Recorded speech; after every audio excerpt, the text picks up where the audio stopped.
Hey everybody, my name's Dan. I'm part of the resources department here at Youth for Christ. Great to be sharing with you today. I'm going to be doing a little video on the theme of getting your young people excited about reading and engaging with the Bible. So I've got 6 little things I just want to share with you, and I'm going to start with my first point, which may seem a little bit obvious and like I'm just kind of preaching to the converted, so apologies for that. You can skip this little bit of the video if you want to, but if you want to get your young people excited about reading the Bible, then it's obvious that you need to be authentic in how excited you are about reading the Bible. You need to know what you're talking about. You need to understand the narrative of this story. You need to be memorizing Bible verses and scriptures and stories and how they relate to our lives today. Because as much as it's good to be sharing your insights and your wisdom on what you might know about the Bible, it's in a sense even more important to communicate to young people your enthusiasm and your excitement and your authenticity in a way about how much you love reading the Bible yourself. So there you go, obvious one, number 1, be authentic about reading the Bible yourself. My second point is this: embrace different learning styles. The likelihood is that you've probably not got many young people in your group that are devout readers. You may have some, and that's a great thing. But of course, the reality is that this is a book, and that lends itself better to those that naturally love to read and get stuck in.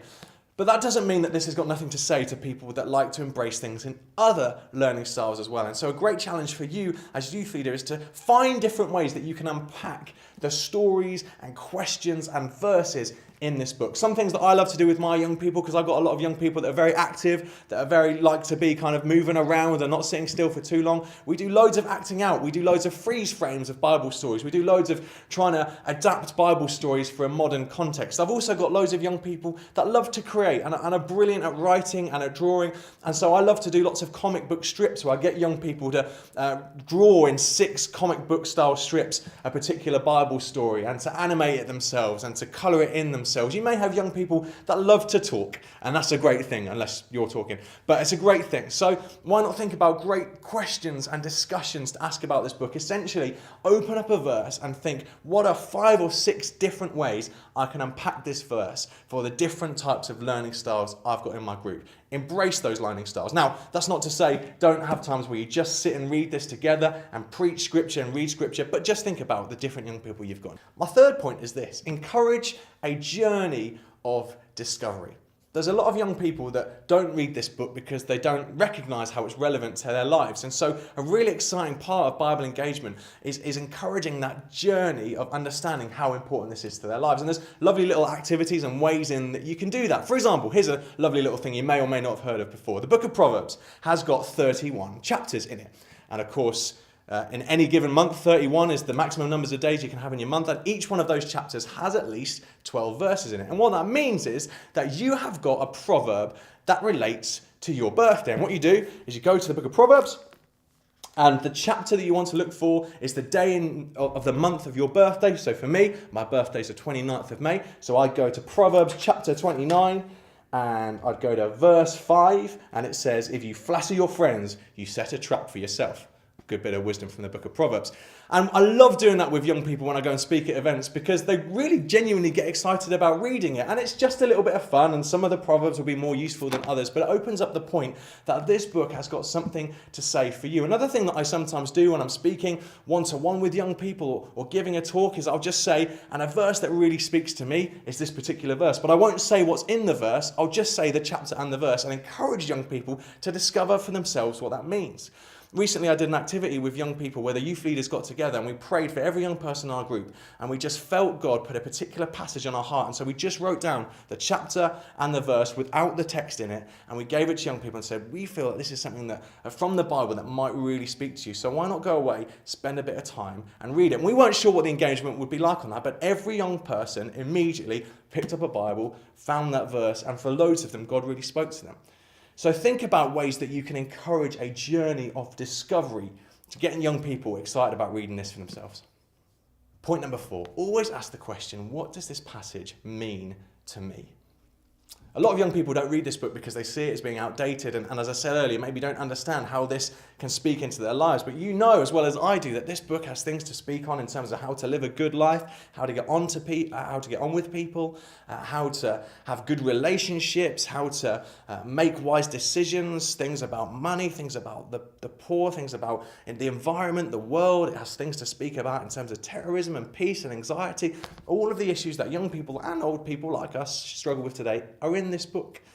And so a great question to ask whenever you're approaching any story or any verse is, what are at least maybe 3 or 4 ways that this particular verse can impact me today? It's great to do biblical exegesis, to work into context, to find out what's going on at the time of the story that you're reading, really important. But never leave that moment without asking the question, so what does this mean to me? What I've found is, as I've started to ask that question with young people, looking at the story of Noah and the 100 years it took him to build an ark when loads of people were telling him that he was an idiot, or the story of Jonah and the whale, where Jonah's running away from God because he feels like what God's putting on his heart is too much for him.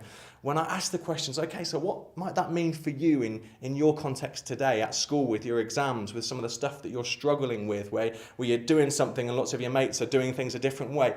How can this Bible speak to you? It's when you start to ask that question, unpack that question, that you will really hopefully find young people starting to get the significance of the Bible to them.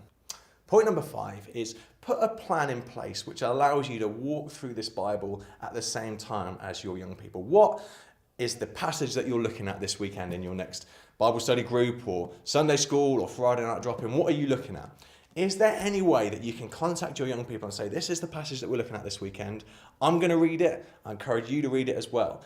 The whole idea of discipleship is best done when you, as the discipler, are walking a similar journey as the disciples that you're wanting to walk alongside with. When young people know that you are reading the same passages as they are, that you are asking the same questions, that you are maybe even struggling with the same passages that they are, it brings an authenticity about it which will help young people engage with it more.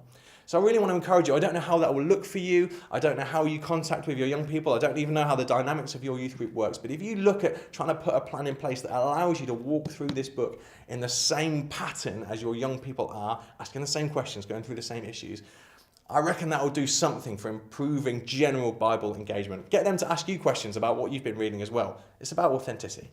Final point, and I'll be honest with you and apologise that this final point is literally a plug, so if you want to stop the video now, I totally understand. But at Youth for Christ, we are really excited that we have launched a brand new youth edition of the Good News Bible. We are so excited because many of the points that I've spoken to you about, we've tried to factor into this Bible. This is a Bible for new Christians, non-Christians, guys that have been Christians for a long time. It is for people with different learning styles. In this book are hundreds of interactions, things like moments that you can colour in, questions that you can ask, activities that you can do. There's YouTube films in here for some of the tougher questions that you'll be wrestling with. I just encourage you to take a look at it really. We have worked really hard and we've got loads and loads and loads of young people to input and to feed into this Bible.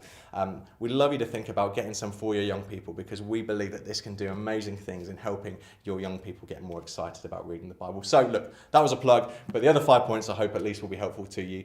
And we at Youth for Christ, we're praying for you, we're cheering you on. So if there's any ways that we can help in your journey of getting your young people more engaged with the Bible, drop us an email, drop us a phone call. We'll do anything we can to help you as church leaders, as youth leaders, as children's leaders to get your young people and children more excited about this book.